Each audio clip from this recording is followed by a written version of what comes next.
బాపు జై సంవిధాన్ కార్యక్రమంలో పాల్గొనడం జరుగుతుంది.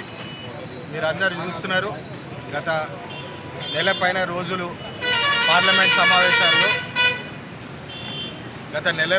పార్లమెంట్ సమావేశాల్లో కూడా బీజేపీ నాయకులందరూ ఒక నియంతృత్వ పాలన ఆలోచనతో నడుస్తున్నారు. దాని వ్యతిరేకంగా రాహుల్ గాంధీ గారు కాన్స్టిట్యూషన్ రెస్పెక్ట్ చేస్తలేరు బీజేపీ పార్టీ కార్యకర్తలు, లీడర్స్ అని చెప్పి వారు పార్లమెంట్లో కూడా మాట్లాడడం జరిగింది.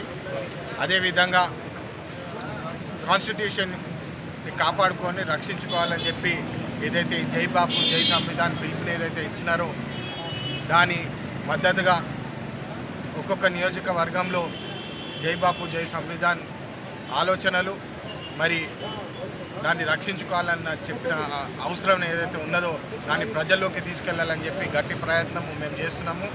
ప్రజలు కూడా దాన్ని చూసి మంచి స్పందన ఇస్తున్నారు. ఎందుకంటే ఈరోజు మన రాజ్యాంగాన్ని కష్టాలు పెట్టే ప్రయత్నం జరుగుతుంది. దాన్ని కాపాడుకునే బాధ్యత మాది. ఖచ్చితంగా చేసి తీరుతామని చెప్పి మళ్ళొకసారి అందరికీ తెలియజేస్తున్నాం.